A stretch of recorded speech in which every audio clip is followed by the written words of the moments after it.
अस्सलाम वालेकुम dear students, मैं हूं जाहिदुर रहमान और आप देख रहे हैं अपना यूट्यूब चैनल। आज की इस वीडियो में हम डिस्कस करने वाले हैं 12th class physics chapter number 13 का आर्टिकल नंबर 13.6। ये इस चैप्टर का लास्ट आर्टिकल है और इस चैप्टर के लिए एक्सरसाइज में क्वेश्चन दिया हुआ है 13.6 और वो यहाँ पे मैंने इस स्लाइड के बिल्कुल बॉटम पे यहाँ पे पेस्ट किया हुआ है। इस क्वेश्चन की स्टेटमेंट कुछ यूं है कि explain stellar evolution in terms of balance between gravitational pressure and internal pressure and how stellar mass determines whether a star ends as white dwarf, neutron star or black hole। तो इस question के answer के लिए हमें इस article number 13.6 को देखना पड़ेगा और अगर हम इस आर्टिकल और इस क्वेश्चन की स्टेटमेंट को देखें तो इस क्वेश्चन को बेहतर तौर पे ब्रीफली एक्सप्लेन या आंसर करने के लिए इस पूरे आर्टिकल को हमें इसके अंदर क्या करना पड़ेगा, लिखना पड़ेगा। तो ये पेज नंबर है जो पहला पेज 13.6 आर्टिकल के नीचे ये जो पेस्ट किया हुआ है जिसमें ये डायग्राम भी दी हुई है फिगर 13.4, ये पूरा पेज भी इसमें मेंशन करना पड़ेगा। उसके बाद ये जो सेकंड पेज दिया हुआ है ये भी मेंशन करना पड़ेगा और ये थर्ड पेज भी क्या करना पड़ेगा, मेंशन करना पड़ेगा। एटलीस्ट ये आवर स्टार तक यहाँ से ऊपर-ऊपर वाला सारा डाटा इस क्वेश्चन के अंदर जब लिखेंगे तब जाके इस क्वेश्चन का पूरा आंसर हम कर पाएँगे। तो आज इसी आर्टिकल को समझने और इस क्वेश्चन को आंसर करने के लिए हम आगे अपना काम शुरू करते हैं। लेकिन मैं आपको बता दूं कि चूंकि ये सारे का सारा एक थ्योरेटिकल आर्टिकल है, इसमें किसी किस्म की कोई कैलकुलेशन या डेरिवेशन नहीं है, तो बच्चों के लिए इस पूरे नॉलेज को सीक्वेंस वाइज याद करना काफ़ी मुश्किल होने वाला है। लेकिन ये चीज़ें इतनी मुश्किल है नहीं, इनको समझना बहुत आसान है क्योंकि बहुत इंटरेस्टिंग चीज़ें यहाँ पे आज हम पढ़ने वाले हैं। तो परेशान नहीं होना क्योंकि मैं आपको इस क्वेश्चन को तैयार करने के लिए कुछ हेडिंग्स दूँगा जिनको आप तरतीब से याद कर लेंगे। तो फिर ये क्वेश्चन का जो सारे का सारा डाटा है, इसको भी आप उसी तरतीब से आसानी से याद कर लेंगे क्योंकि ये आपके लिए स्टेप्स में डिवाइड होने वाला है। तो फिर वो आप स्टेप्स याद रखेंगे, उन स्टेप्स के नाम, उन हेडिंग्स के नाम, तो फिर बआसानी आप इस क्वेश्चन को इन डिटेल थॉरोली क्या कर लेंगे, लिख लेंगे। और इस वीडियो के एंड पे मैं आपको ये भी बताऊंगा कि इस पूरे आर्टिकल को किस तरह से आपने क्वेश्चन के आंसर करने के लिए लिखना है। तो उसके लिए हम बाद में इसको स्टार्ट करेंगे, लेकिन पहले जैसा कि मैं हमेशा यही करता हूँ कि आर्टिकल को पहले आपको क्या करता हूँ, ब्रीफली समझा देता हूँ।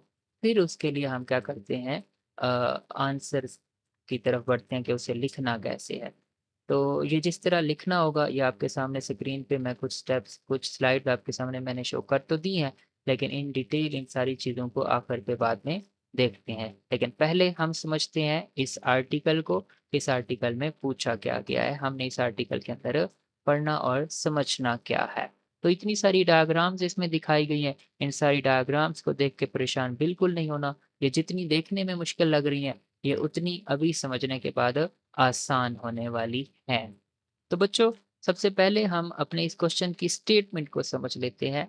क्वेश्चन की स्टेटमेंट क्या है? क्वेश्चन में ये कहा गया कि एक्सप्लेन स्टेलर एवोल्यूशन। ये जो लफ्ज़ है स्टेलर, ये सितारों से मुतल्लिक है। एवोल्यूशन का मतलब होता है इर्तिका या डेवलपमेंट।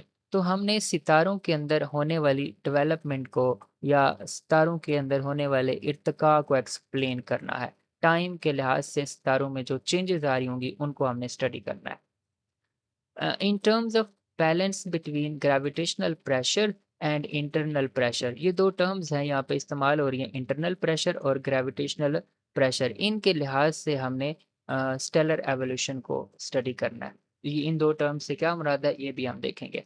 एंड हाउ, और ये भी बताना है कि how stellar mass determines whether a star ends as white dwarf, neutron star और ब्लैक होल। और आप इस बात का भी तयन कीजिए कि किसी भी स्टार का जो मास होगा, वो मास ऑफ स्टार आपको कैसे बताता है कि उस स्टार ने अपनी लाइफ के डिफरेंट फेजेस से गुजरने के बाद एक वाइट ड्वार्फ बनना है, या उस स्टार ने न्यूट्रॉन स्टार बनना है, या फिर उस स्टार ने किसी ब्लैक होल में चेंज हो जाना है। तो ये चीज़ें भी आप डिस्कस कीजिए, बताइए।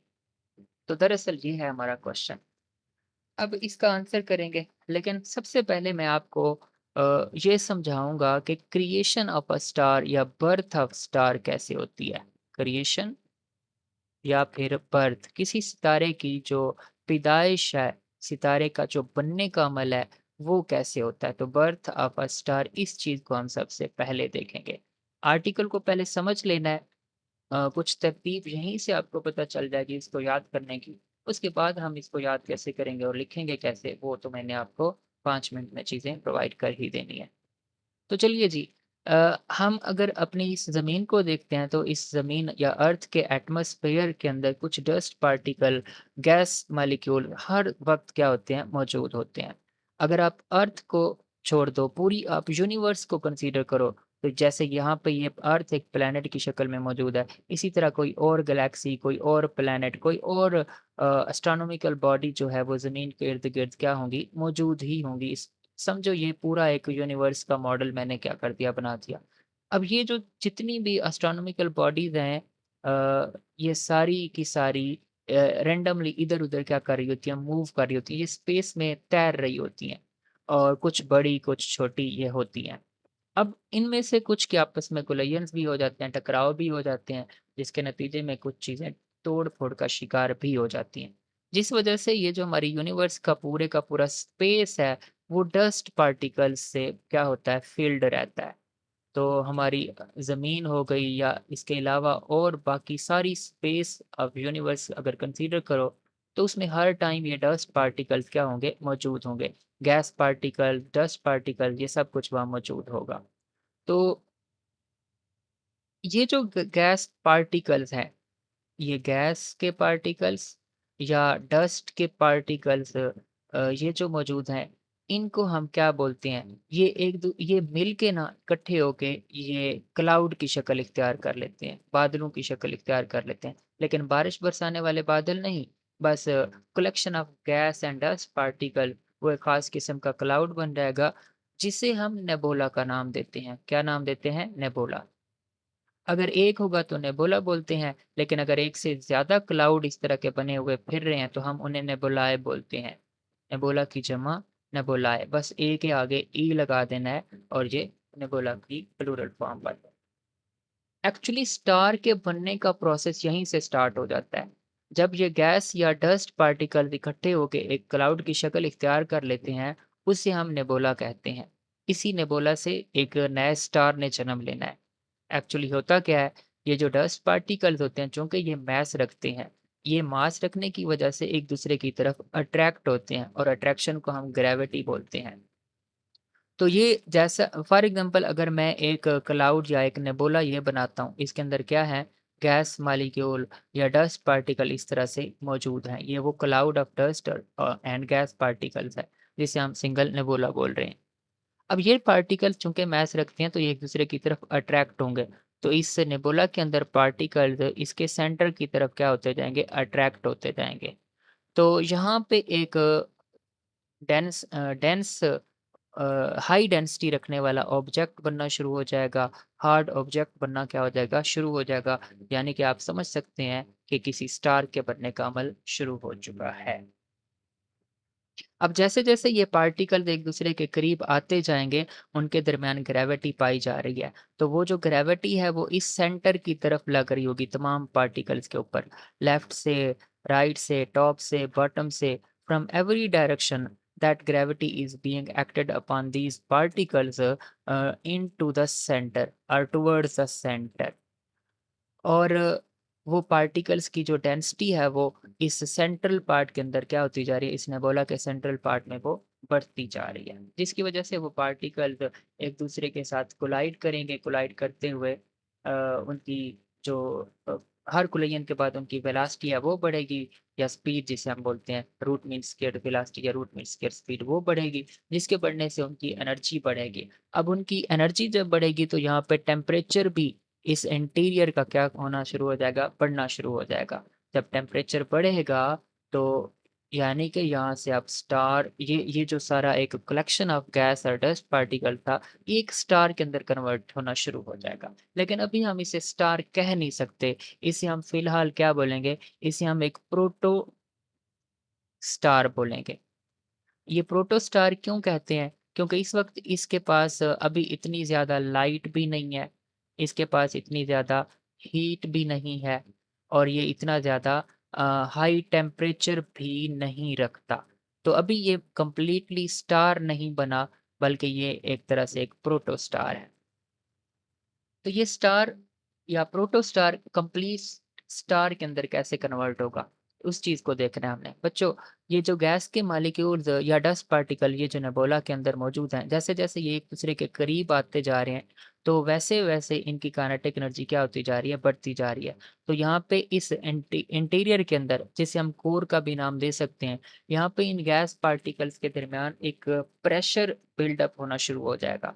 और वो प्रेशर क्या करेगा, वो इन पार्टिकल्स को एक दूसरे से दूर भगाने की कोशिश करेगा। तो जिससे हम देख सकते हैं कि जैसे ये जो ग्रेविटी थी इनके मैसेज की वजह से वो तो इनवर्ड थी, लेकिन अब चूंकि वो पार्टिकल एक दूसरे के बहुत करीब आ चुके, उनके दरमियान टेम्परेचर बढ़ा, टेम्परेचर के बढ़ने से काइनेटिक एनर्जी बढ़ी तो उनका प्रेशर बढ़ गया। तो अब एक आउटवर्ड डायरेक्शन में प्रेशर बिल्टअप होना या प्रेशर एग्जर्ट होना शुरू हो जाएगा, जो इन मॉलिक्यूल्स को इस सेंटर से अवे मूव करवाने की कोशिश करेगा। तो ये रेड में जो मैं शो करवा रहा हूँ एरो से, ये क्या है, वो लगने वाला प्रेशर है जिसकी डायरेक्शन क्या होगी, आउटवर्ड होगी। तो at a time gravity inward लग रही होगी इन पार्टिकल्स के ऊपर और प्रेशर कब कहाँ लग रहा होगा, आउटवर्ड लग रहा होगा। अगर ये ग्रेविटी और प्रेशर इन दोनों के दरमियान किसी किस्म का कोई इक्विलिब्रियम स्टेट नहीं आता, तो स्टार के बनने का प्रोसेस जो है वो कंप्लीट नहीं हो सकेगा। अगर ग्रेविटी ज़्यादा होगी तो भी स्टार नहीं बन सकेगा, और अगर ये आउटवर्ड प्रेशर ज़्यादा होगा तो भी ये जो मटेरियल इकट्ठा हुआ है ये फिर से बिखर जाएगा उसी डस्ट और उसी गैस पार्टिकल्स की शक्ल में स्पेस के अंदर। तो फिर ये स्टार नहीं बन पाएगा। तो स्टार कब बनेगा? ये स्टार सिर्फ तब बन सकता है जब ये जो ग्रेविटेशनल फोर्स है, कौन-सी ग्रेविटी? ग्रेविटी इनवर्ड लग रही है। ये जो इनवर्ड लगने वाली ग्रेविटेशनल फोर्स है, ये जब इक्वल हो जाएगी आउटवर्ड लगने वाले इस प्रेशर के, तो फिर एक स्टार जो है वो बन जाएगा। यानी कि ये प्रोटोस्टार किसमें फिर किसमें कन्वर्ट हो जाएगा, एक कंप्लीट स्टार के अंदर कन्वर्ट हो जाएगा। तो प्रोटोस्टार स्टार में कन्वर्ट हुआ, उसकी कंडीशन क्या है कि gravity becomes equal to pressure. अब ये जो कंडीशन है इसको मैथमेटिकल एक रिलेशन है उसकी मदद से भी क्या किया जाता है, डिस्कस किया जाता है, एक्सप्लेन किया जाता है। वो मैथमेटिकल रिलेशन जब यहाँ पे वैलिड होता है तो वो इसी सिचुएशन को एक्सप्लेन करता है जिस सिचुएशन में ग्रेविटी और प्रेशर क्या होते हैं, आपस में इक्वल होते हैं। वो इक्वेशन मैं पहले लिख देता हूँ, लेकिन उस इक्वेशन को हम स्टडी बाद में करेंगे। वो इक्वेशन क्या है? वो इक्वेशन ये है कि change of pressure with respect to change in radius is equal to negative g, this is gravitational constant capital G, m at radius r and density at radius r dividing by square of radius r।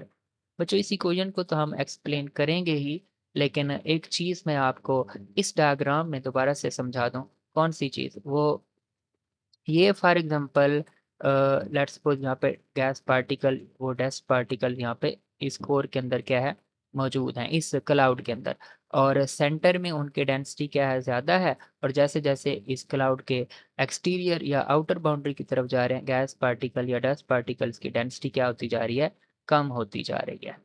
तो बच्चों, आपको मैंने बताया कि pressure यहाँ पे outward लगेगा और ग्रेविटी कहाँ लग रही है, इनवर्ड लग रही है। तो फिलहाल मैं सिर्फ अभी प्रेशर को ही दिखा रहा हूँ इस डायग्राम के अंदर कि वो प्रेशर बाहर को क्या कर रहा है, लग रहा है, वो पार्टिकल्स को बिखेरने की कोशिश करेगा। तो गौर से देखो, यहाँ सेंटर में अगर आप देखो, बिल्कुल सेंट्रल पॉइंट पे यहाँ पार्टिकल की डेंसिटी बहुत ज़्यादा होगी। वो एक दूसरे के बहुत ज़्यादा क्या होंगे, करीब होंगे। तो एक दूसरे के बहुत ज़्यादा करीब होने की वजह से अ, उनका जो प्रेशर एक दूसरे के ऊपर लग रहा होगा वो ज़्यादा होगा।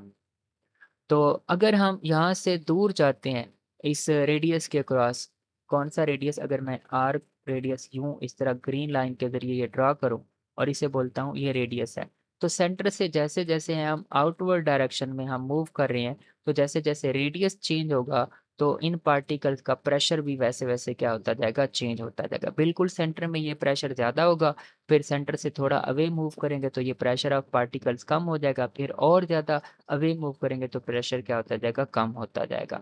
यानी कि जो चेंज इन प्रेशर होगा ऑफ दीज़ डस्ट और gas particles in the nebula, वो चेंज होगा with respect to change in radius, और ये किसके इक्वल होता है? This is equal to minus gravitational constant capital G, mass at radius r, density at radius r dividing by square of this radius। तो अब मैं आपको इन पैरामीटर्स के बारे में समझा दूं थोड़ा, कि यहाँ पे ये जो P है, सिर्फ P, ये है pressure of those dust particles. और डेल्टा P से फिर क्या मुराद होगा? डेल्टा P से मुराद हो जाएगा change in pressure, change in pressure. और इसी तरह अगर आप एम आर से को देखो तो ये M at a radius R से मुराद ये होगा कि mass contained at radius R. इससे मुराद क्या है कि ये जहाँ तक आप रेडियस को क्या कर लेते हो, कंसीडर कर लेते हो। फॉर एग्जांपल यहाँ तक हम रेडियस कंसीडर करते हैं, तो यहाँ तक जो अंदर मटेरियल है, अंदर जो पार्टिकल्स हैं, अंदर जो कुछ भी ये मैटर है, इस सारे का जो यहाँ तक का मास होगा वो एम एट दिस रेडियस कहलाएगा, मास एट दिस रेडियस। इसी तरह अगर रो आर की बात करते हो तो वो क्या है? वो है इसी मटेरियल की डेंसिटी। तो density of this material at radius R. ये मैं आर को दो तरह से लिख देता हूँ, इससे मुराद क्या ही होगा, आर ही होगा। यूं भी मैं आर लिख देता हूँ, बाज़ औक़ात मैं आर यूं भी लिखता हूँ। So be very clear with this. तो बच्चों, नीचे फिर जो डिनोमिनेटर के अंदर आर स्क्वायर दिया हुआ है, वो तो उसी फासले का क्या है, स्क्वायर है, यानी कि स्क्वायर ऑफ रेडियस है। ये R square is square of radius. जैसे जैसे सेंटर से दूर मूव करते जाएंगे, इस आर की वैल्यू बढ़ती जाएगी। और फिर ये नेगेटिव जो इक्वेशन के अंदर ये नेगेटिव आ रहा है, ये नेगेटिव क्या बता रहा है? नेगेटिव यही बता रहा है कि with the increase in radius this pressure of dust और गैस पार्टिकल रिड्यूसेस। तो ये था वो ये थी वो इक्वेशन जो जब होल्ड करेगी तो आपका एक प्रोटोस्टार किस में कन्वर्ट हो जाएगा, एक स्टार के अंदर कन्वर्ट हो जाएगा। और ये वो कंडीशन है जिसके ऊपर इनवर्ड ग्रेविटी आउटवर्ड प्रेशर के क्या हो जाएगी, इक्वल हो जाएगी। इससे हम इस इक्वेशन को हम बोलते हैं हाइड्रोस्टैटिक कंडीशन को फुलफिल करने वाली इक्वेशन। तो यानी कि एक ऑब्जेक्टिव भी इस चैप्टर के एमसीक्यूज में दिया जाएगा एक्सरसाइज के अंदर, कि एक स्टार कब एग्जिस्ट करता है, तो किस कंडीशन के ऊपर स्टार एग्जिस्ट करता है। तो वो कंडीशन ऑप्शन डिफरेंट दी जाएंगी, उनमें से एक में लफ्ज़ इस्तेमाल किया जाएगा हाइड्रोस्टैटिक कंडीशन का या हाइड्रोस्टैटिक इक्वेशन का। तो ये जो इक्वेशन दी हुई है ये हाइड्रोस्टैटिक इक्वेशन है। ये इक्वेशन जब होल्ड करेगी तो हम क्या बोलेंगे कि प्रेशर और ग्रेविटी आपस में इक्वल है, और आपका जो स्टार होगा वो अब अपने आप को एग्जिस्ट करवा लेगा, यानी कि वो अब उसकी बर्थ हो चुकी, यानी कि स्टार के बनने का अमल पूरा हो गया। स्टार एक तरह से क्रिएट हो गया है, वो प्रोड्यूस हो गया, वो बन गया है। अब वो बनने या पैदा होने के बाद की जो डिफरेंट फेजेस होंगी उसकी, जिसामत की, उसकी अपनी केमिस्ट्री की, उसके इंटीरियर या एक्सटीरियर की, वो अब डिफरेंट फेजेस में से गुजरेगा। तो अब स्टार की इस क्रिएशन को समझ लेने, पढ़ लेने के बाद अब हम वही देखेंगे कि एक स्टार जब पूरा बन जाता है तो उसके बाद वो अपनी ज़िंदगी में किन-किन मराहिल से गुज़रता है। तो अब इस स्लाइड के ऊपर हम फेजेज़ ऑफ स्टार को थोड़ा डिस्कस कर लेते हैं। तो डिफरेंट फेजेज़ ऑफ स्टार, ये सारी चीज़ें जो मैं अभी आपको एक स्टोरी बना के सुना रहा हूँ, इनको बस स्टोरी ही समझना है। इनको ऐसे रट्टा मारने की ज़रूरत नहीं है। रट्टा जहाँ लगाना होगा, मैं आगे चीज़ों को लिखूँगा। ये समझा लेने के बाद, आपके कॉन्सेप्ट्स क्लियर कर लेने के बाद, तो वो चीज़ें आपने क्या करनी है, सीक्वेंस में याद करनी होगी। तो अभी हम क्या करने जा रहे हैं, हम समझने जा रहे हैं किनको, different phases of a star. जब एक स्टार बन चुका तो उसकी डिफरेंट फेजेस ऑफ लाइफ जो है वो हम अब स्टडी करने वाले हैं। तो बच्चों, स्टार बनता कहाँ से है, स्टार के बनने का अमल कहाँ से शुरू होता है? तो ये तो आप समझ चुके कि स्टार नेबुला से क्रिएट होता है, नेबुला से जन्म होता है किसका? स्टार का। और नेबुला खुद क्या होता है? डस्ट या गैस पार्टिकल्स की जो कलेक्शन होती है क्लाउड की फॉर्म में, उसे हम नेबुला बोलते हैं।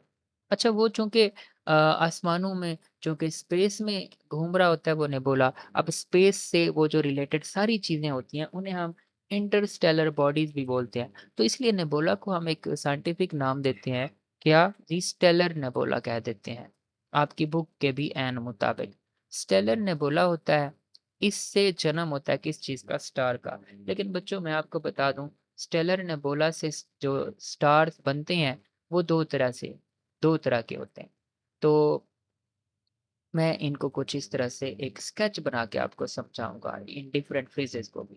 स्टेलर नेबुला में जब particle, gaseous particle, dust particles मौजूद होते हैं, जब वो एक-दूसरे के करीब-करीब आ चुके होते हैं, तो उनके दरमियान ग्रेविटी वाली अट्रैक्शन पाई जाती है, जिसकी वजह से उनकी कोर डेंसर होना स्टार्ट हो जाती है और ये जो क्लाउड ऑफ पार्टिकल्स होता है, वो एक स्टार में कन्वर्ट होना शुरू हो जाता है। तो इस स्टेलर नेबुला से जो स्टार बनते हैं 2 तरह के होते हैं। एक को तो हम नाम देते हैं लो मास या फिर एवरेज मास स्टार्स का।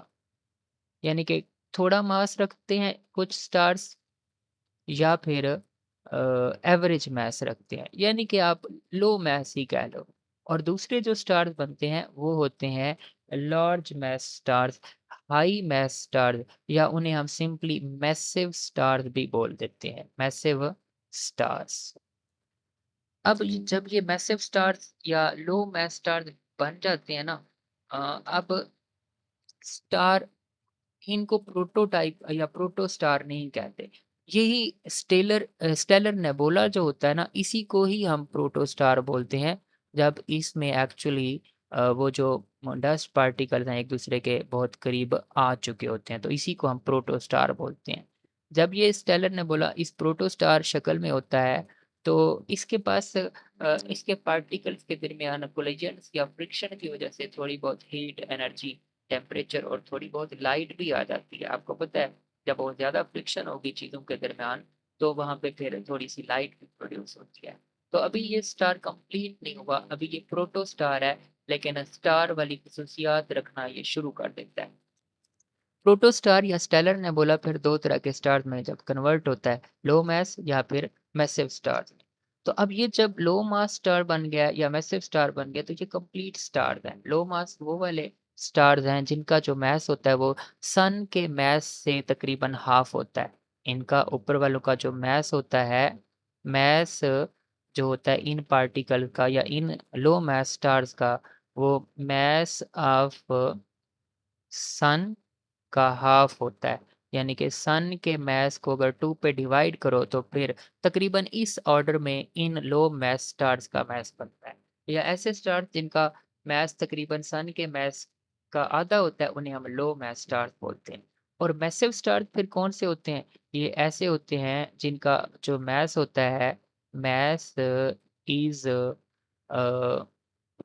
अ, मास इज़ 10 टाइम्स, ऑलमोस्ट 10 गुना होता है to the mass of sun, to the mass of sun. ऐसे स्टार्स जिन्हें हम मैसिव स्टार्स बोलते हैं, उनका मास हमारा जो सन है, ये भी एक स्टार है, इसके मास का 10 गुना या उससे भी ज़्यादा होते हैं, तो फिर ऐसे स्टार्स को हम मैसिव स्टार्स बोलते हैं। तो ये जो लो मास स्टार अब बन चुके हैं, अब ऊपर वालों को पहले स्टडी कर लेते हैं। तो अब इनके अंदर न्यूक्लियर रिएक्शन स्टार्ट हो जाते हैं। कौन से न्यूक्लियर रिएक्शन? हाइड्रोजन और हाइड्रोजन आपस में मिलना शुरू हो जाती है, यानी कि फ्यूजन रिएक्शन स्टार्ट हो जाते हैं। हाइड्रोजन और हाइड्रोजन के मिलने से हीलियम के बनने का अमल स्टार्ट हो जाता है। और इसी न्यूक्लियर फ्यूजन रिएक्शन से लो मास स्टार को अपने आप को सर्वाइव करवाने के लिए एनर्जी, टेम्परेचर, हीट, प्रेशर, ये सारी चीज़ें उसे क्या होती हैं, मिलना शुरू हो जाती हैं और वो अपने आप को स्टार खुद अपने आप को अपने ही इसी रिएक्शन से सपोर्ट करना शुरू कर देता है। सो वो थ्रू आउट जितनी उसकी लाइफ होती है इस फेज़ में, वो एनर्जी इन्हीं न्यूक्लियर रिएक्शंस के का से क्या करता है, गेन करता रहता है। अब यही प्रोसेस इन मैसिव स्टार्स में भी हो रहा होता है। लेकिन मैसिव स्टार्स के अंदर जो है ये जो हाइड्रोजन और हाइड्रोजन के मिलने का जो अमल होता है और इससे हीलियम बनती है, यही nuclear fusion reaction massive stars को भी एनर्जी प्रोवाइड करना शुरू कर देता है। तो ये था पहला फेज़ स्टार्स का, जब उनका जन्म हुआ। अब इसके बाद जो होते हैं, क्या कहते हैं इन्हें, अ, ये जो लो मास स्टार्स हैं, ये कन्वर्ट इनका ये जो फ्यूल है, यानी कि हाइड्रोजन, जब ये रिएक्शन हो रहा होता है तो इनका फ्यूल एकदम खर्च भी हो रहा होता है। यानी कि इन्हें जो एनर्जी मिल रही होती है इस न्यूक्लियर फ्यूजन से, वो अपना ही फ्यूल जला के, अपना ही फ्यूल खर्च करके अपने आप को दोबारा क्या दे रहे होते हैं, एनर्जी दे रहे होते हैं। जिसकी वजह से वो जो ये लो मास स्टार्स बने थे, अगर मैं यहाँ पे यूँ बनाऊँ इसको, इसके अंदर अब वो पार्टिकल्स मौजूद होंगे। अब वो इन न्यूक्लियर रिएक्शंस की वजह से इन पार्टिकल्स को फिर से क्या मिलने शुरू हो जाएगी, एनर्जी मिलना शुरू हो जाएगी, जिसकी वजह से ये पार्टिकल्स का टेम्परेचर, इनकी काइनेटिक एनर्जी बढ़ना शुरू हो जाएगी, जिसकी वजह से आपका ये स्टार एक्सपैंड होना शुरू हो जाएगा। और एक्सपैंड होगा तो एक्सपैंड होने के बाद ये जो लो मास स्टार्स हैं, ये एक नई फ़ेज़ के अंदर चले जाते हैं और उसे हम बोलते हैं रेड जाइंट। तो ये रेड जाइंट इस फ़ेज़ में आ जाते हैं, लो मास स्टार्स कन्वर्ट होके। लेकिन याद रहे, इस फ़ेज़ में आने के लिए इन स्टार को मिलियन ऑफ ईयर्स लग जाते हैं। तो ये 1, 2, 4 साल या 1-2 सदी की बात नहीं, बल्कि मिलियंस ऑफ ईयर्स लगते हैं, तब जाके एक लो मास स्टार अपनी नेक्स्ट फ़ेज़ रेड जाइंट में जाता है, शिफ्ट होता है। अब बिल्कुल यही प्रोसेस किसके अंदर होगा? मैसिव स्टार्स के अंदर भी होगा। लेकिन मैसिव स्टार्स यहाँ से कन्वर्ट होंगे किसके अंदर? एक नई फ़ॉर्म के अंदर, और इनकी ये जो नई फ़ॉर्म कहलाती है वो सुपर रेड जायंट कहलाती है। सुपर रेड जायंट कहलाएगी। तो बच्चों, अब ये स्टार पहले से साइज़ में थोड़े बड़े भी हो गए हैं और इनको इ इ इ यहाँ पे साइज़ में जब ये थोड़े से क्या हुए हैं, बड़े हुए हैं, अब इनका जो टेम्परेचर है ना, बाउंड्री का टेम्परेचर बाहर, यहाँ पे टेम्परेचर क्या होना शुरू हो जाएगा, पहले से कम होगा। जब इस मैसिव स्टार की शक्ल में है या लो मास स्टार की शक्ल में, अपनी इब्तदाई शक्ल में है, तो इनकी इंटीरियर का या इनके एक्सटीरियर बाउंड्री का टेम्परेचर ज़्यादा होगा, क्योंकि न्यूक्लियर रिएक्शन हो रहे हैं। अब जब ये रेड जाइंट बन चुके होंगे या सुपर रेड जाइंट बन चुके होंगे, तो अब इनके पास उतना टेम्परेचर नहीं होगा एक्सटीरियर में। तो अब होगा क्या, जब ये रेड जाइंट बन चुके हैं, फॉर एग्ज़ाम्पल ऊपर वालों की अगर बात करते हैं, तो यहाँ पे अब वो जो हीलियम बन रही थी पहले फ़ेज़ में, अब बहुत सारी हीलियम बन चुकी होंगी। वो हीलियम हीलियम आपस में रिएक्ट करके अब हीलियम की क्या होना शुरू हो जाएगी, फ्यूज़न, और उससे कार्बन बन सकती है, नाइट्रोजन और ऑक्सीजन, इस तरह के हेवी न्यूक्लियाई बनना स्टार्ट हो जाएँगे। लेकिन अगर बात करते हैं इन सुपर रेड जॉइंट्स की, तो इसमें जो होगी, क्या कहते हैं, हीलियम होगी, वो हीलियम मिल के किसी दूसरी हीलियम से फ्यूज़ होके एक फॉर एग्ज़ाम्पल कार्बन बनाएगी, लेट्स सपोज़। और फिर इसमें सुपर रेड जायंट के अंदर यही होता है कि ये जो हेवियर न्यूक्लियाई कार्बन बना है, अब ये किसी और कार्बन के साथ, ये हेवी न्यूक्लियाई किसी दूसरे हेवी न्यूक्लियस के साथ इसी तरह न्यूक्लियर फिजन करवा के एक और हेवी न्यूक्लियाई बना देगा, लेट्स सपोज एक्स। और फिर ये एक्स जो है, ये किसी और एक्स के साथ मिलके एक और हेवी न्यूक्लियाई क्या बना देगा, लेट्स सपोज वाई। और फिर वाई किसी और हेवी न्यूक्लियस के साथ मिलके एक और हेवी न्यूक्लियस बनाएगा। इस तरह ये प्रोसेस चलता रहेगा, कब तक, जब तक कि सबसे जो बड़ा यहाँ पे न्यूक्लियाई बन सकता है वो है आयरन, Fe। तो ये Fe बनने तक ये सुपर रेड जायंट के अंदर ये न्यूक्लियर फ्यूजन का अमल क्या रहता है, जारी रहता है। इस Fe यानी कि आयरन से बड़ा कोई न्यूक्लियाई क्रिएट नहीं हो सकता। अब आ जाते हैं ऊपर वाले स्टार्स की रेड जाइंट से अगली फेज़ कौन-सी होती है। तो बच्चों, ये जो रेड जाइंट है, ये रेड जाइंट अब चूँकि ये एक्सपेंड होना स्टार्ट हो चुका था अपने पहले ही फेज़ से। जब ये लो मास की शक्ल में था, तो टेम्परेचर के बढ़ने बढ़ने कोर टेम्परेचर बहुत ज़्यादा हो जाने की वजह से इसने एक्सपेंड होना भी शुरू कर दिया था। एक्सपेंड होते हुए ये लो मास स्टार से रेड जाइंट में कन्वर्ट हुआ। अब इसके अंदर एक्सपेंशन का अमल क्या रहेगा? जारी रहेगा। क्यों? क्योंकि इसके अंदर हीलियम-हीलियम की न्यूक्लियर फ्यूज़न रिएक्शन हो रहे हैं। पार्टिकल्स को अभी भी क्या मिलना शुरू हो जाएगी? एनर्जी या टेम्परेचर या हीट मिल रही होगी, तो ये पार्टिकल एक्सपेंड होते रहेंगे, जिसकी वजह से ये रेड जायंट भी क्या हो जाएगा? टूट जाएगा। लेकिन इसके इंटीरियर की अगर हम बात करें, इसका जो कोर होगा, वहाँ पे पार्टिकल्स एक-दूसरे के बहुत करीब होते जाएँगे।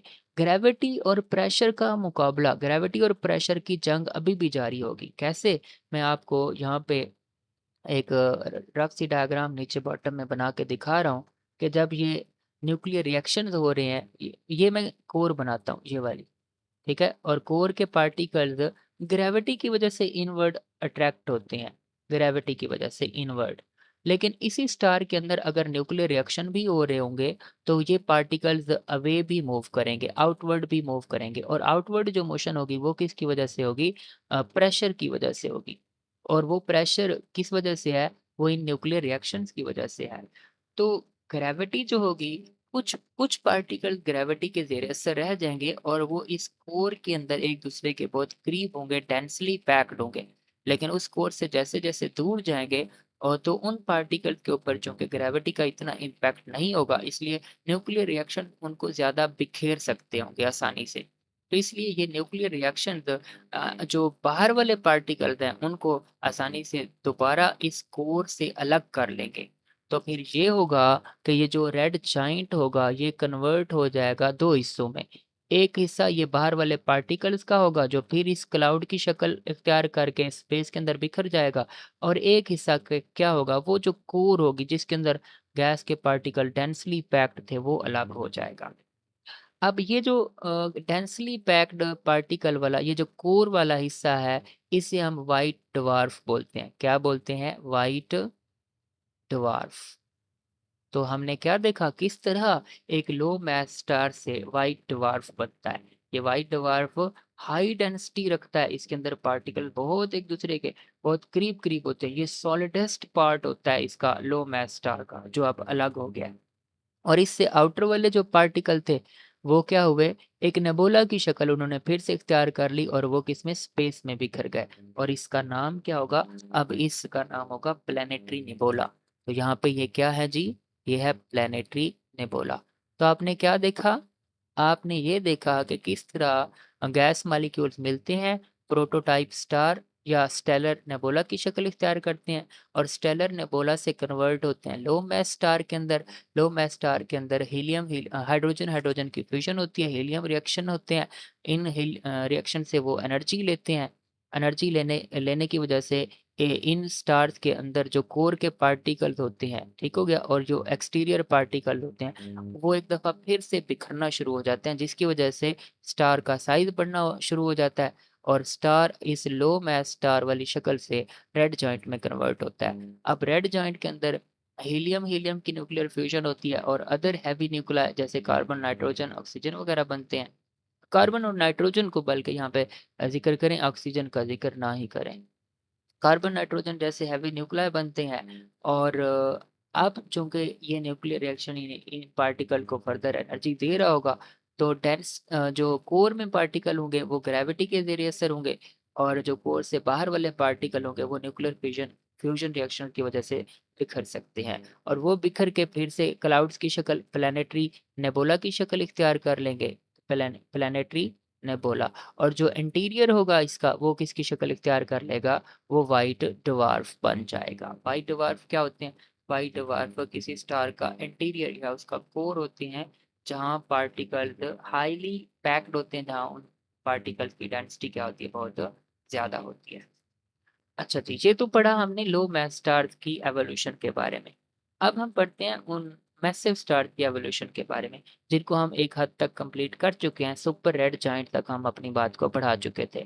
बिल्कुल लो मास स्टार्स की तरह जिस तरह उनका रेड जायंट टूटता है, 2 हिस्सों में कन्वर्ट होता है, सुपर रेड जायंट भी क्या हो जाएगा? अब ये भी इसमें भी न्यूक्लियर रिएक्शन हो रहे हैं, तो इसके भी टूटने का अमल फिर से क्या होने वाला है? शुरू होने वाला है। इसका जो यहाँ पे फ़र्क आने वाला है वो ये है कि इसके जो टूटने का अमल होगा, हम उस अमल का नाम भी यहाँ पे मेंशन करते हैं और उसे हम बोलते हैं सुपरनोवा। यानी कि सुपरनोवा किन स्टार्स के अंदर होता है? सुपरनोवा होता है मैसिव स्टार्स के अंदर, जब वो सुपर रेड जायंट शक्ल में आ चुके होते हैं। अब हाई न्यूक्लियर रिएक्शन होते हैं, होते होते एक बड़ा न्यूक्लियस बनता है जिसे हम आयरन बोलते हैं। यानी कि उसकी ये जो कोर होगी सुपर रेड जायंट की, इसकी कोर के अंदर इस आयरन के पार्टिकल होंगे, इसलिए इसे हम बोलेंगे आयरन कोर। और इस आयरन कोर से बाहर भी और न्यूक्लियर और पार्टिकल्स होंगे। और अब जब ये हाई एनर्जी के आ जाने की वजह से ये जो सुपर रेड जायंट है, ये जब टूटेगा, तो इसके टूटने का जो अमल है उससे हम बोलते हैं सुपरनोवा। क्या बोलते हैं जी? सुपरनोवा। तो यानी कि मैसिव स्टार, मैसिव स्टार से अगली स्टेज कौन सी है? मैसिव स्टार की अगली स्टेज है सुपर रेड जायंट की। और ये सुपर रेड जायंट, और सुपर रेड जायंट से इसके साथ क्या वाकया पेश आएगा? इसमें एक किस्म का एक्सप्लोजन होगा, और उस एक्सप्लोजन को हम सुपरनोवा बोलते हैं। और इस एक्सप्लोजन के नतीजे में ये जो हमारा एक मैसिव स्टार होगा वो टूट जाएगा। और टूटने से इस एक्सप्लोजन के नतीजे में हमारा ये जो मैसिव स्टार है वो 2 हिस्सों में कन्वर्ट हो सकता है। 2 मतलब इससे कोई एक चीज़ बन सकती है। ये एक नए जो नया फ़ेज़ जाएगा इसका आएगा, वो या तो कहलाएगा न्यूट्रॉन स्टार, क्या जी? न्यूट्रॉन स्टार कहलाएगा, या फिर वो ब्लैक होल कहलाएगा। ये 2 डिफरेंटली एस्ट्रोनॉमिकल ऑब्जेक्ट्स कह लो इनको, स्टेलर ऑब्जेक्ट्स कह लो। ये 2 डिफरेंट चीज़ें बनती हैं, या तो लेकिन एक बन सकती है। या तो स्टार जो है, ये जो मैसिव स्टार है, या तो वो ब्लैक होल में कन्वर्ट होगा, या फिर न्यूट्रॉन में कन्वर्ट हो जाएगा, न्यूट्रॉन स्टार में कन्वर्ट हो जाएगा। ये जो ब्लैक होल है ना, ये दुनिया के अंदर जितनी भी सॉलिड चीज़ें पाई जाती हैं, उनमें से सबसे ज़्यादा डेंसेस्ट सॉलिडेस्ट, हार्डेस्ट ऑब्जेक्ट जो है इस दुनिया में नोन चीज़ों में से, वो ब्लैक होल है। ये हर चीज़ को अपनी तरफ क्या कर लेता है? अट्रैक्ट कर लेता है। इस कदर इसके अंदर मैस है। आपने पढ़ा था ना कि चीज़ों के पास जितना ज़्यादा मैस होगा, उतनी ही ज़्यादा उनके पास क्या होगी? ग्रेविटी होगी। तो दुनिया के सबसे ज़्यादा मैस रखने वाली जो चीज़ें हैं, वो ये ब्लैक होल हो सकते हैं। इसी वजह से आपने जब भी ब्लैक होल का नाम सुना होगा तो हैरानी, परेशानी और अजीबो-गरीब किस्म की आपके एक्सप्रेशंस हो जाते हैं, क्योंकि आपने सुना है कि ब्लैक होल के पास अगर कोई भी चीज़ जाएगी तो ब्लैक होल उन चीज़ों को अपने अंदर अट्रैक्ट कर लेंगे, अपने अंदर जम कर लेंगे, वो चीज़ कभी भी वापस नहीं आ पाएगी। ब्लैक होल के बाद न्यूट्रॉन स्टार होते हैं। ये भी ब्लैक होल के बाद जिनकी डेंसिटी सबसे ज़्यादा है, जिन जो सबसे ज़्यादा सॉलिड चीज़ें हैं, वो न्यूट्रॉन स्टार हैं। तो आपने जाना व्हाइट डवार्फ कैसे बनते हैं, न्यूट्रॉन स्टार कैसे बनते हैं, ब्लैक होल कैसे बनते हैं। तो ये सारी जर्नी, ये सारी डिफरेंट फेजेज़ ऑफ स्टार आप लोगों ने सीख ली, समझ ली और पढ़ ली। अब हम बात करते हैं इस आर्टिकल को। अच्छा, कुछ चीज़ें और भी आएँगी, जैसा कि ये हमारा जो सन है वो भी चूँकि एक स्टार है, तो हम उस सन के बारे में भी पढ़ रहे होंगे। ख़ैर, एक चीज़ अभी बता दूँ कि जब कोई लो मास या मैसिव स्टार बन जाता है, तो उसके ऊपर जब ये हाइड्रोजन का न्यूक्लियर रिएक्शन हो रहा होता है, हाइड्रोजन हाइड्रोजन से मिल के हीलियम बना रही है, यानी कि स्टार अपने आप को एनर्जी देना शुरू कर देता है। उस वक़्त हम स्टार को बोलते हैं ये अपनी मेन सीक्वेंस में है, अपनी लाइफ़ के किस दौर से गुज़रा है, मेन सीक्वेंस से गुज़रा है। तो आप जानते हो सूरज की सतह पे भी यही रिएक्शन हो रहे हैं ना? और इन्हीं रिएक्शन की वजह से सूरज को खुद को भी एनर्जी मिल रही है, जिसकी वजह से सूरज ने खुद को ज़िंदा रखा हुआ है। और सूरज ये सन वो सारी एनर्जी जो है इन न्यूक्लियर रिएक्शंस के नतीजे में स्पेस में बिखेर रहा है और हमारी ज़मीन तक भी आ रही है, जिस वजह से सूरज को ज़मीन का ही मेन सोर्स ऑफ एनर्जी भी कहा जाता है। तो हम यहाँ से डिड्यूस कर सकते हैं कि जो हमारा सन है, वो अपनी लाइफ़ के किस दौर से गुज़र रहा है, वो अपनी लाइफ़ के मेन सीक्वेंस वाले अरसा से वाले पीरियड से गुज़र रहा है। तो चलिए बच्चों, इस आर्टिकल को जितना हो सकता था मैंने आपके लिए एक्सप्लेन किया, आसान बनाने की कोशिश की है। मैंने कोशिश की कि आपके कॉन्सेप्ट्स जो हैं वो बिल्ट अप हो जाएँ, चीज़ों को आप समझ सकें। अब हम बढ़ते हैं कि इस क्वेश्चन का आंसर कैसे करना है। बच्चों, ये आर्टिकल कुछ इस शक्ल में मौजूद था आपकी बुक के ऊपर। इसके 3 ये पेजेज़ हैं, वो तीनों पेजेज़ मैंने आपके लिए यहाँ पे पेस्ट कर दिए हैं। और आपने इस क्वेश्चन को जो कि क्वेश्चन 13.6 है, इसको कैसे आंसर करना है, अब मैं आपको इस आर्टिकल को पढ़ा लेने के बाद इस क्वेश्चन के आंसर को कैसे लिखना है, वो सिखाने जा रहा हूँ। तो उम्मीद करते हैं आप इस लेक्चर को एंजॉय कर रहे होंगे। आगे बढ़ते हैं और आप देखते हैं कि आपने इस सवाल का जवाब पेपर में कैसे लिखना है। बच्चों डोंट वरी, ये कोई मुश्किल चीज़ें नहीं है। अब हम तरतीब से इनको लिखने जा रहे हैं और वो जो तरतीब है इन चीज़ों को लिखने की, उस तरतीब को याद रखने के लिए मैंने आपके लिए कुछ हेडलाइंस बनाई हैं और वो हेडलाइंस कौन-सी हैं, ज़रा ध्यान से देखिए। ये यहाँ पे इस स्लाइड के ऊपर मौजूद है। सबसे पहले हम स्टेलर एवोल्यूशन के बारे में बताएँगे, ये हेडिंग होगी हमारी पहली। फिर उसके बाद लाइफ ऑफ अ स्टार के बारे में बताएँगे कि एक स्टार कितना अर्सा ज़िंदा रह सकता है या उसकी लाइफ कितनी हो सकती है। उसके बाद हम बताएँगे यही फॉर्मेशन और बर्थ ऑफ स्टार, जिसको मैं इन डिटेल आपके सामने एक्सप्लेन कर चुका हूँ। अब बस इसको लिखना बाकी है। फिर number 4, gravity and pressure in a star, evolution in a star, formation of red giant from low mass stars, formation of super red giant from massive star, formation of white dwarf, और formation of neutron star and black hole. ये सारे वो steps थे जो मैंने पिछली slide के अंदर आपको एक्सप्लेन किए थे, जब मैं आपको बता रहा था कि स्टार बनने के बाद अपनी लाइफ में किन किन फेजेस से गुजरता है। तो ये वही सारी फेजेस हैं जिनको हमने अंडरस्टैंड किया, अब बस इनको लिखना बाकी है। इसके बाद हमारी जो 10वीं हेडिंग होगी, formation of white dwarf from red dwarf stars, ये हम पढ़ेंगे। उसके बाद न्यूट्रॉन स्टार्स क्या होते हैं, उनको पढ़ेंगे। फिर पल्सर्स क्या होती हैं, बच्चों पल्सर्स के बारे में परेशान नहीं होना। न्यूट्रॉन स्टार जो होते हैं, वो अपने आप में से कुछ रेडिएशंस इमिट कर रहे होते हैं, उन्हीं रेडिएशन को पल्सर्स कहते हैं, तो इनको भी इन डिटेल पढ़ेंगे। और आखिर पे ज़रूरी तो नहीं इस एक्सरसाइज के अगर क्वेश्चन को देखो, तो क्वेश्चन को देखते हुए ज़रूरी नहीं कि हम सन के बारे में भी उसके अंदर लिखें, लेकिन जब इतना कुछ हमने देख पढ़ लिया, समझ लिया, तो हम अपने सूरज का ज़िक्र क्यों ना करें? तो आखिर पे हम 2-4 लाइनों में आवर स्टार, आवर सन की बात भी कर देंगे। तो चलिए बढ़ते हैं अपने इस क्वेश्चन के आंसर के लिए। एक दफ़ा फिर से क्वेश्चन की स्टेटमेंट आप देख लीजिए। क्वेश्चन की स्टेटमेंट है, explain stellar evolution in terms of the balance between gravitational pressure and internal pressure, and how stellar mass determines whether a star ends as white dwarf, neutron star or a black hole। जी तो बच्चों, अब हम अपने इस question का answer लिखने जा रहे हैं। तो सबसे पहले ये ऊपर क्वेश्चन की स्टेटमेंट है, आप मार्कर से हेडिंग दीजिएगा आंसर की। एंड यू नो एग्जाम में आप लोगों ने सिर्फ ब्लैक या फिर ब्लू मार्कर इस्तेमाल करना होता है हेडिंग देने के लिए। चलिए जी, हमारी आंसर की पहली हेडिंग है यहाँ पे, स्टेलर एवोल्यूशन से मुराद ही क्या है जी? जिसको वो हमें एक्सप्लेन करने के लिए कह रहा है, उससे मुराद क्या है? तो मैंने आपको बता दिया था, एवोल्यूशन कहते हैं इर्तिका को, डेवलपमेंट को, तरक्की को। डिफरेंट स्टेजेस से गुजरने के अमल का नाम एवोल्यूशन है। अब स्टेलर का जो लफ्ज़ होता है वो स्टार्स से रिलेटेड है। तो ये स्टेलर एवोल्यूशन से मुराद क्या होगा कि स्टार के बनने के बाद वो अपनी लाइफ के अंदर, थ्रू आउट अपनी लाइफ जर्नी के अंदर किन-किन चेंजेस, किन-किन फेजेस से गुजरता है, उन सारी फेजेस की जो स्टडी होगी, उसे हम क्या बोलेंगे? स्टेलर एवोल्यूशन बोलेंगे। यानी कि डेफिनेशन अगर आप इसकी बनाना चाहो तो आप कह सकते हो कि स्टेलर एवोल्यूशन जो होगी, स्टेलर एवोल्यूशन ये क्या करती है? It deals with, sorry with के स्पेलिंग गलत हो गया हमसे, हमें क्या लिखना चाहिए? WITH, which deals with the changes in a star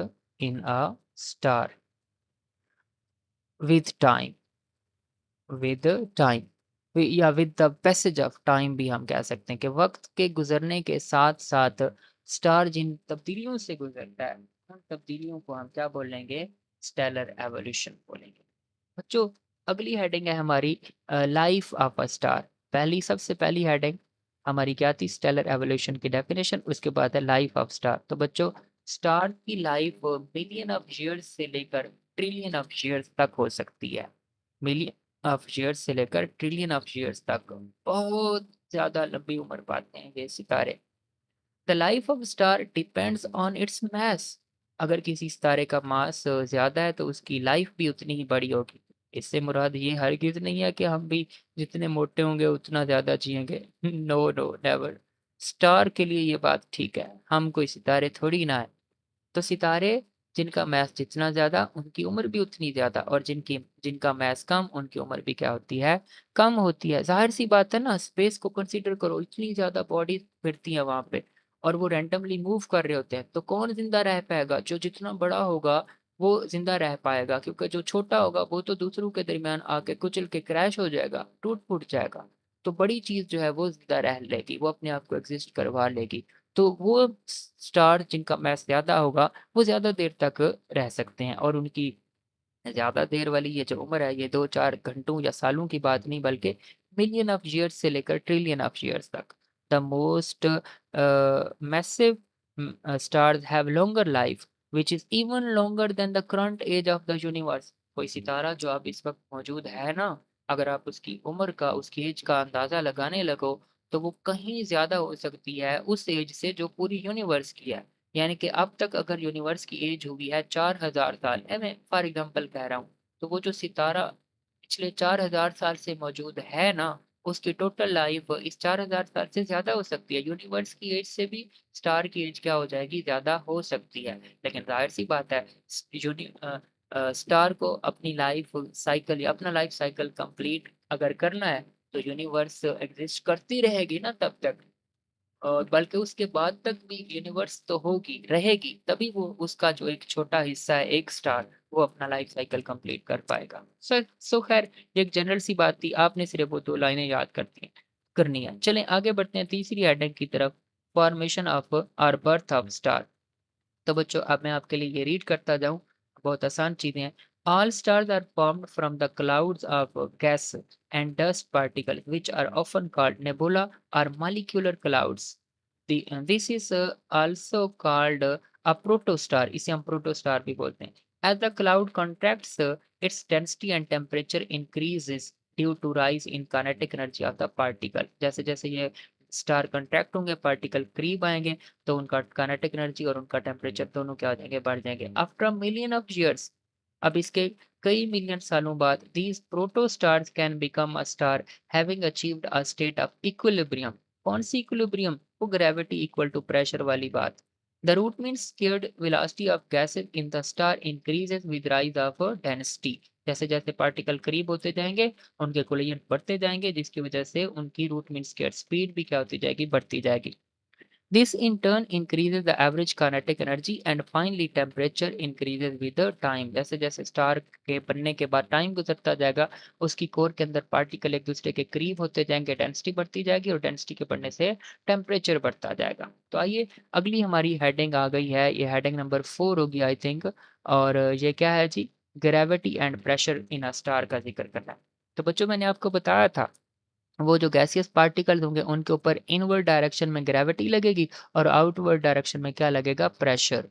तो उसके बाद ग्रेविटी की वजह से ये पार्टिकल क्या होते जाएँगे, सेंटर में इकट्ठा होना शुरू हो जाएँगे, और प्रेशर की वजह से ये बाहर की तरफ इनके ऊपर एक फ़ोर्स सी लगना स्टार्ट हो जाएगी।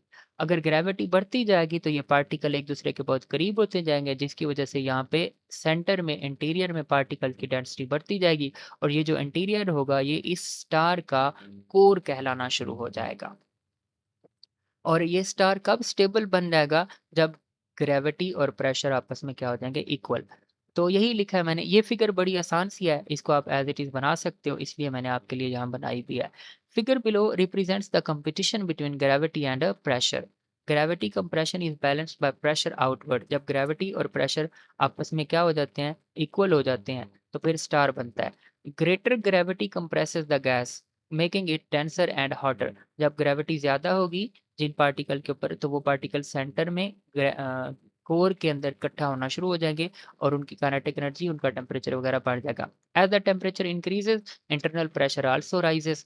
अ stable star is formed when the inward gravitational force is exactly balanced by the outward pressure. This condition is described by the hydrostatic equation. ये इक्वेशन हाइड्रोस्टैटिक इक्वेशन आ गई। क्या? Delta P over delta R equal to minus G mass at radius, density at radius r over r square. This equation ensures that neither that the star neither collapses under gravity nor expands indefinitely। यानी कि जब ये equation satisfy हो रही होगी किसी star के लिए, तब की बात है सिर्फ। तब ना तो स्टार ग्रेविटी की वजह से कोलैप्स करेगा और ना ही प्रेशर की वजह से इनडेफिनेटली एक्सपेंड होगा। और इस इक्वेशन में अब पैरामीटर कौन-कौन से हैं? P इज़ द प्रेशर जो मैंने आपको बता दिया, और R is radius, delta P over delta R is the rate of change of pressure with radius, R is the distance from the centre, जिस जगह पे हम जितना दूर गए खड़े हैं सेंटर से वो रेडियस होगा, G is gravitational constant, M is the mass at radius R and ρ is density at radius R। और नेगेटिव साइन ये बताता है कि जो चेंज ऑफ प्रेशर है वो रेडियस के साथ-साथ क्या होता जा रहा है, प्रेशर कम होता जा रहा है। जैसे-जैसे हम स्टार में आउटवर्ड मूव करेंगे, उसका प्रेशर रेडियस के साथ-साथ कम होता जाएगा। चलिए जी, ये जो पिछली स्लाइड थी, ये वही फॉर्मेशन या क्रिएशन या बर्थ ऑफ स्टार से रिलेटेड थी। अब वही एवोल्यूशन ऑफ स्टार, एवोल्यूशन को अब हम डिस्कस करते हैं। एवोल्यूशन के पढ़ने का वक़्त आ गया, स्टार की एवोल्यूशन। तो देखिए, ये मैंने आपके सामने एक फिगर भी बना दिया। आप चाहें तो यही डायग्राम बना लें, लेकिन आप ये सर्कल या ये डायग्राम्स बनाने की बजाय आप इन्हीं वर्ड्स का इस्तेमाल कर सकते हैं कि पहले स्टेलर नेबुला होता है, स्टेलर नेबुला कन्वर्ट होता है स्टार के अंदर, और वो स्टार 2 तरह के होते हैं, या फिर एवरेज या लो मास स्टार, और या फिर कौन से बनते हैं, मैसिव स्टार। फिर इससे आगे रेड जाइंट बनता है, और जो मैसिव स्टार होते हैं वो सुपर रेड जाइंट में कन्वर्ट होते हैं। जो रेड जाइंट होगा ऊपर वालों का, वो प्लैनेटरी नेबुला में कन्वर्ट होता है। यानी कि रेज रेड जाइंट टूट के प्लैनेटरी नेबुला और व्हाइट ड्वार्फ्स में कन्वर्ट होता है। लेकिन जो super giant red super giant होता है, वो टूटता है। उसके टूटने के अमल का नाम है, यहाँ पे आपको लिखने पॉज़िट्रॉन की बजाय आप यहाँ पे सुपरनोवा लिखिए। यहाँ पे क्या लिखिए? सुपरनोवा। और सुपरनोवा के नतीजे में ये जो रेड जाइंट है, वो या तो न्यूट्रॉन स्टार में कन्वर्ट हो जाएगा और या फिर किसी ब्लैक होल में कन्वर्ट हो जाएगा। तो ये सीक्वेंस से चीज़ें मैंने आपको पहले भी बता दी हैं और यहाँ पे लिख भी दी हैं।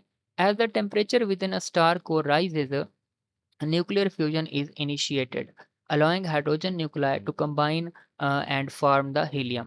ये जो बात हो गई ना, ये इस इस सिलसिले की है, इन 2 हिस्सों की है। मतलब पहले फेज़ ऑफ स्टार की बात हो रही है इस पूरे पैराग्राफ में। This process releases an immense amount of energy which sustains the star and powers it for the majority of lifetime। ये जो न्यूक्लियर रिएक्शन हो रहा होगा हाइड्रोजन हाइड्रोजन के मिलने से हीलियम के बनने का न्यूक्लियर रिएक्शन, यही रिएक्शन इस स्टार को जिंदा भी रखेगा और through out it's life time उसे एनर्जी भी देता रहेगा। This continuous energy production not only maintains equilibrium against gravitational collapse but also leads to a gradual increase in internal temperature। ये न्यूक्लियर रिएक्शन ना सिर्फ पार्टिकल्स को बहुत ज़्यादा डेंस होने से बचाएगा, यानी कि सिर्फ कोर में इकट्ठा होने से भी बचाएगा, और एक आउटवर्ड प्रेशर भी उन्हें प्रोवाइड करेगा, जिसकी वजह से इंटरनल टेम्परेचर बढ़ेगा। As a consequence the star begins to expand, ये स्टार एक्सपेंड होना शुरू हो जाता है और फिर एवरेज स्टार रेड जाइंट में कन्वर्ट होगा और massive star super red giant में कन्वर्ट होगा।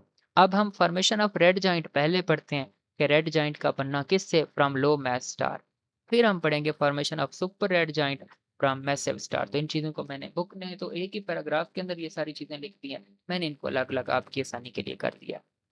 चलिए जी, with with further increase in temperature, जब ये एवरेज स्टार या लो मास स्टार बन चुका है, इसके अंदर जब टेम्परेचर का इजाफा होगा न्यूक्लियर रिएक्शन के होने की वजह से, and changes in core composition, और टेम्परेचर के चेंज होने से उसकी कोर की कंपोजिशन भी चेंज हो जाएगी, जिसकी वजह से द स्टार में expand significantly to become a red giant. At this stage, stars possessing at least about the half of the mass of the Sun are capable of initiating helium fusion in their cores। अब इन reaction red giant जब बन चुका है तो अब इसके अंदर helium के साथ फ्यूजन क्या हो जाएगी, स्टार्ट हो जाएगी, और उससे क्या होगा, नतीजतन they will be producing heavier elements such as carbon and oxygen. चलें, हाँ, मैंने कार्बन, नाइट्रोजन और ऑक्सीजन तीनों का ज़िक्र किया था शुरू में, कार्बन, नाइट्रोजन और ऑक्सीजन। आखिर में मैंने ऑक्सीजन को एक दफ़ा आपको रोक दिया था, तो चलिए बुक में मेंशन किया हुआ है तो आप भी इसे मेंशन ही रखिए। चलिए अब formation of super red giant and massive stars की बात करते हैं। तो इन मैसिव स्टार्स, जब ये मैसिव स्टार बन चुका है तो इससे अगली स्टेट क्या होगी, द प्रोसेस कंटिन्यूस, ये न्यूक्लियर फ्यूजन वाला प्रोसेस कंटिन्यू रहता है, लेकिन उसमें फ्यूजन किन चीज़ों की होती है, इवन हैवियर एलिमेंट्स, यानी कि वो हीलियम और हीलियम से भी बड़े एलिमेंट्स की क्या होती है, फ्यूजन होती है in successive stages, forming increasingly complex nuclei up to iron. Iron आखिरी न्यूक्लियर फ्यूजन का जो लास्ट प्रोडक्ट होगा यहाँ पे वो क्या होगा, आयरन होगा। चलिए आगे बढ़ते हैं यहाँ से। अब आपको पता है रेड जाइंट बन चुका ऊपर वालों के लिए और नीचे वालों के लिए सुपर रेड जाइंट बन चुका है। अब ये रेड जाइंट और सुपर रेड जाइंट से अगले फेज की बात करते हैं। Formation of white dwarf. तो देखा लो मास स्टार से ये जो व्हाइट डवार्फ बनते थे ऊपर वालों की बात कर रहे हैं वो कैसे होता है, अब हम पहले उसको पढ़ लेते हैं। Formation of white dwarf. The final fate of the star depends primarily on its mass. Once a star exhausts its nuclear fuel, जब इसका न्यूक्लियर फ्यूल खत्म हो जाता है, it no longer support itself against gravitational collapse. तो फिर ये अपने आप को उस ग्रेविटी के अगेंस्ट जिंदा रखने के लिए ज्यादा अपने आप को सपोर्ट नहीं कर पाता। In low and intermediate mass stars, the core contracts into a dense white dwarf. तो जब जो लो मास स्टार्स होते हैं उनकी कोर क्या हो जाती है, फिर लो व्हाइट डवार्फ में कन्वर्ट हो जाती है, while the outer layers are expelled into space forming planetary nebula। तो ये चीजें मैंने आपको समझाई कि ये जो रेड जाइंट होगा इसकी कोर अलग हो जाएगी, व्हाइट डवार्फ बनाएगी और इसका जो एक्सटर्नल लेयर्स होंगी वो प्लैनेटरी नेबुला बन के अलग हो जाएंगी। अब देखते हैं formation of neutron star and black hole. अब आपने ये लिखना है। तो ये कहाँ होता है, ये रेड रेड सुपर जाइंट जो है ये जब टूटेगा सुपरनोवा के नतीजे में, यहाँ पॉजिट्रॉन की जगह आप सुपरनोवा का लफ्ज लिखिएगा। सुपरनोवा के नतीजे में जब ये रेड सुपर जाइंट टूटेगा तो या तो ये न्यूट्रॉन स्टार में कन्वर्ट हो सकता है या फिर ये ब्लैक होल में कन्वर्ट होगा। तो यही आप यहाँ से पढ़ते हैं। स्टार्स विद मैसेज रफली 10 times greater than that of sun undergo a dramatic supernova explosion. तो एक बड़ा ही शदीद किस्म का एक्सप्लोजन होगा इन पे जो सुपरनोवा एक्सप्लोजन कहलाएगा। और इसके नतीजे में क्या होगा, during this event the inert iron core, वो इनकी जो एक डेंसेस्ट आयरन कोर होगी वो कोलैप्स कर जाती है under gravity, leading to the formation of dense remnants, जिसके नतीजे में बड़ी बहुत ज़्यादा डेंसिटी रखने वाली चीज़ें, अज्जा, रेमिनेंट्स मतलब अज्जा या चीज़ें वो बनती हैं, सच जैसा कि न्यूट्रॉन स्टार्स और ब्लैक होल्स। जी तो बच्चों आगे बढ़ते हैं। अब हम बात करते हैं किन की, formation of white dwarf from red dwarf stars. अब ये भी एक चीज़ है, अगर आप चाहो तो इस पैराग्राफ को आप स्किप भी कर सकते हैं, लेकिन अगर एग्ज़ाम में आपके पास टाइम हुआ इनफ और ये क्वेश्चन आया तो आप इस पैराग्राफ को ज़्यादा टाइम होने की वजह से लिख लेना, लेकिन अगर आप इसे स्किप करना चाहें तो कर भी सकते हैं। कुछ ना क्या कहते हैं रेड डवार्फ स्टार्स होते हैं उनसे भी ये वाइट डवार्फ बन सकते हैं। कैसे बनते हैं देखिए, ड्यू टू देयर, अच्छा ये जो रेड डवार्फ स्टार्स होते हैं ना, इनका जो फ्यूल होता है, इनका अपने फ्यूल को खर्च करने का रेट जो होता है वो बहुत कम होता है, यानी कि ये अपने फ्यूल को बहुत कम खर्च करते हैं। यानी कि जैसे कोई मोटरसाइकिल होती है ना, कम फ्यूल को खर्च करके ज़्यादा सफ़र तय करती है तो हम उसे बोलते हैं कि ये बड़ी इफ़ेक्टिव है, इसकी एफिशिएंसी बहुत ज़्यादा है। तो ये जो रेड डवार्फ स्टार्स होते हैं ये ऐसे स्टार्स होते हैं जो अपने फ्यूल को टाइम के लिहाज से थोड़ा खर्च करते हैं। और अब अगर ये अपने फ्यूल को थोड़ा खर्च करेंगे तो इनका लाइफ टाइम यानी कि इनकी एज क्या होगी, ज़्यादा होगी, और हम इन्हें बोलेंगे कि ये फ्यूल एफिशिएंट है। तो इसीलिए हम बात कर रहे हैं ये जो हम रेड डवार्फ स्टार्स की बात कर रहे हैं। Due to their low mass and high efficient fuel consumption, ये जो रेड डवार्फ स्टार्स होते हैं they follow a much slower evolutionary period. आपकी बुक में यहाँ पे लफ्ज़ लिखा हुआ है PURE, इसका यहाँ पे कोई सेंस नहीं बनता, आपने इस PURE लफ्ज़ को पीरियड कह देना है। मतलब इनका एवोल्यूशनरी पीरियड बड़ा स्लो होता है, यानी कि ये एक फेज से दूसरी फेज में जाने के लिए बहुत बड़ा बहुत लंबा टाइम लेते हैं। The universe is not yet old enough for any red dwarf to have completed its life cycle. ये हमारी दुनिया इतनी पुरानी, ये यूनिवर्स इतनी पुरानी नहीं है कि इसमें किसी एक रेड डवार्फ स्टार ने अपनी लाइफ मुकम्मल भी की, अब तक ऐसा नहीं हुआ।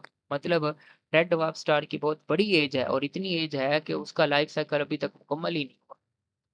However, ताहम theoretical models indicate that these stars will gradually become hotter and more luminous। ये वक्त के साथ साथ ज़्यादा गर्म होते जाएंगे और more luminous मतलब इनकी चमक, इनकी लाइट भी बढ़ती जाएगी ओवर टाइम, टाइम के साथ, before eventually exhausting their hydrogen fuel। इनका फ्यूल के खत्म होने से पहले and evolving into low mass white dwarfs. और जब इनका फ्यूल खत्म होगा तो फिर ये जो रेड ड्वार्फ स्टार्स होंगे वो किस में कन्वर्ट हो चुके होंगे, व्हाइट ड्वार्फ्स के अंदर, लो मास व्हाइट ड्वार्फ्स के अंदर कन्वर्ट हो चुके होंगे। जी, तो बच्चों हमने वो जो पढ़ा था कि न्यूट्रॉन स्टार्स बनेंगे, वो रेड जाइंट के सुपरनोवा एक्सप्लोजन से वो न्यूट्रॉन स्टार या ब्लैक होल में कन्वर्ट होगा। तो हम देखते हैं न्यूट्रॉन स्टार्स क्या होते हैं और इनके बारे में कुछ। Neutron stars are among the densest known objects in the universe, second only to black holes. तो यानी कि सबसे ज़्यादा जो इस यूनिवर्स में नोन सॉलिड ऑब्जेक्ट्स पाए जाते हैं वो ब्लैक होल्स हैं।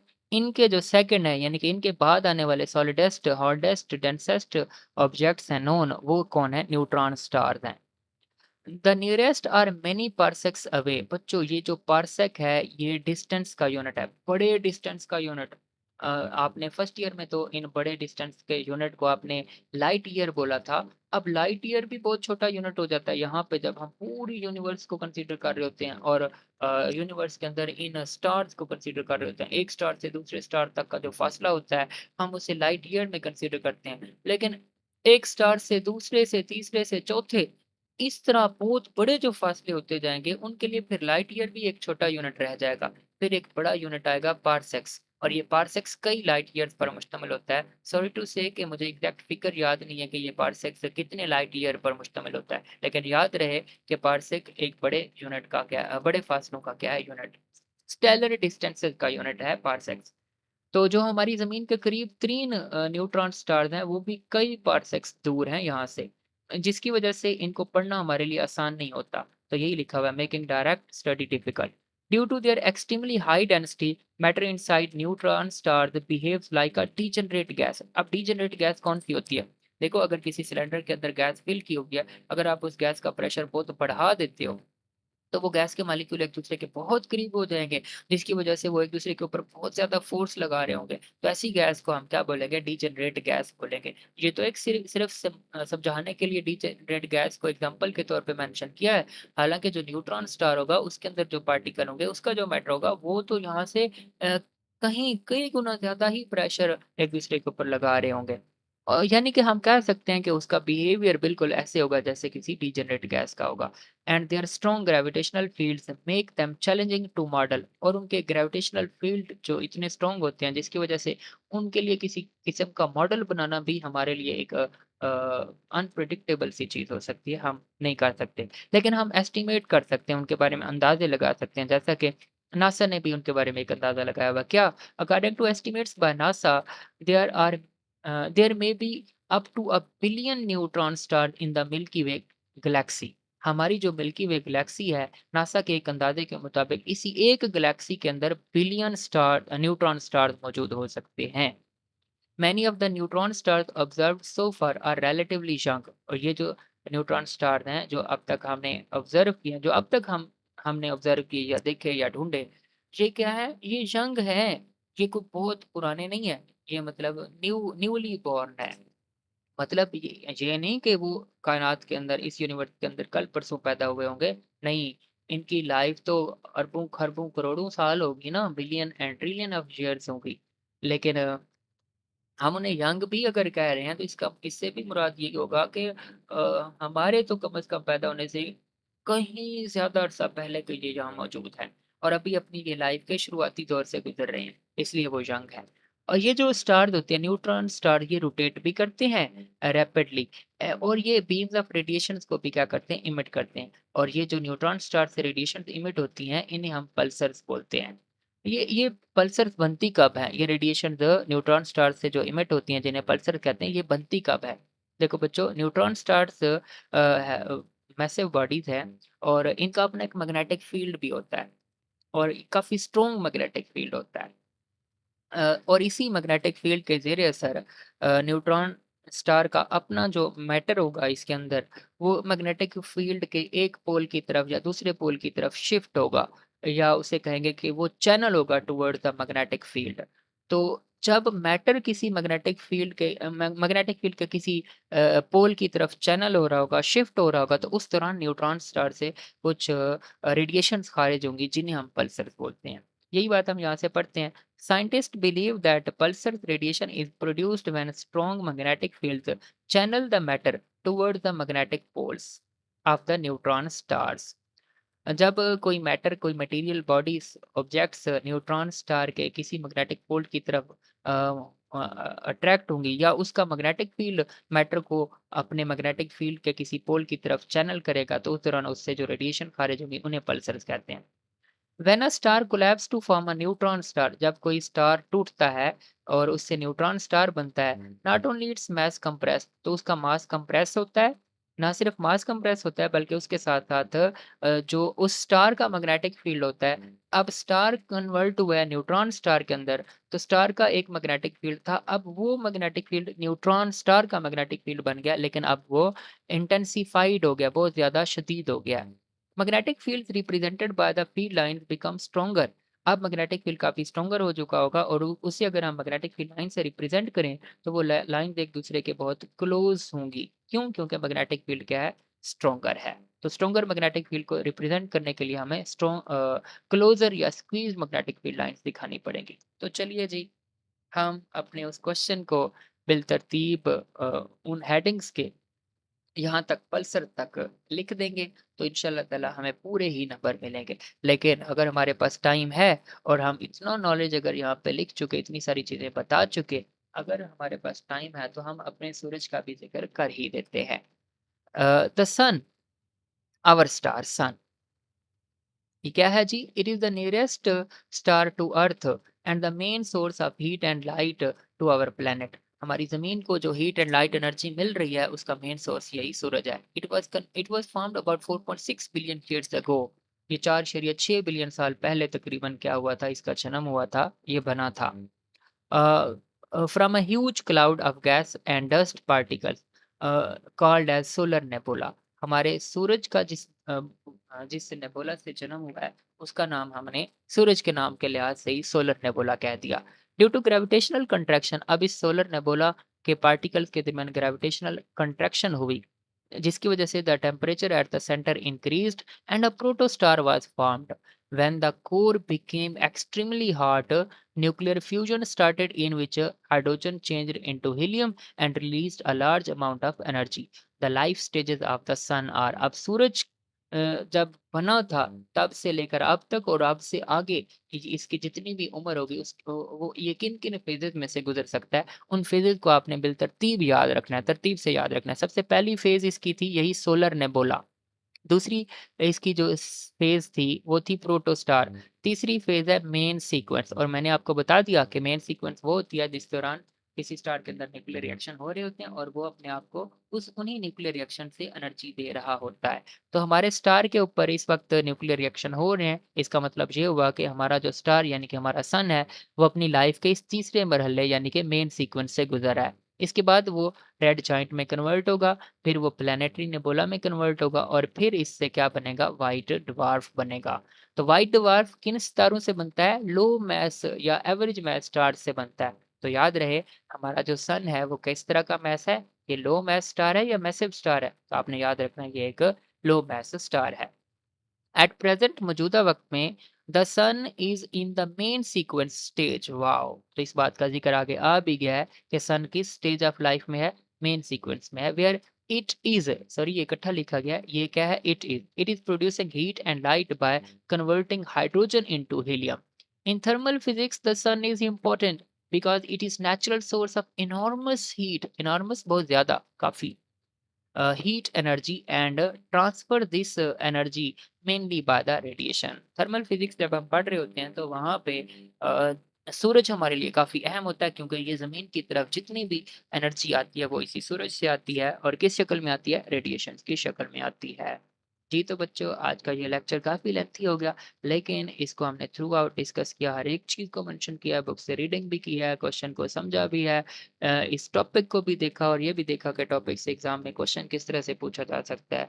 फिर टॉपिक को पहले समझा, फिर टॉपिक को समझने के बाद हमने ये देखा कि इस टॉपिक को हमने लिखना कैसे होगा। तो एक दफ़ा आपको बैकवर्ड ऐसे मूव करवाता जाऊँ तो ये थी तरतीब हमारे इस लेक्चर की। तो आपने इसको इसी तरह से क्या करना है? याद रखना है, और ये है वो हेडिंग्स की तरतीब जो आपके लिए एक ख़ास मदद हो सकती है। आपने इस तरतीब से इन हेडिंग्स को पहले याद कर लेना है और फिर इन्हीं इन्हीं हेडिंग्स का डाटा आपको याद ही होगा, वो आपने क्या कर लेना है, तरतीब से लिख देना है। तो आपका एक बड़ा खूबसूरत, बड़ा ऑथेंटिक और बड़ा डिटेल्ड ब्रीफ किस्म का लॉन्ग क्वेश्चन तैयार हो जाएगा।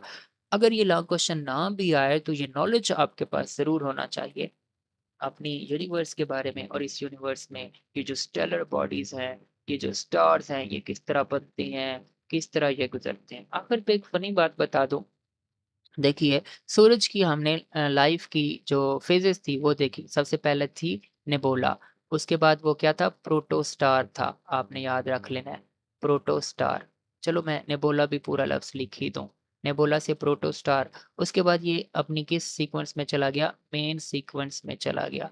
इसके बाद ये किस में कन्वर्ट होगा, इसके बाद ये कन्वर्ट होगा रेड जायंट के अंदर।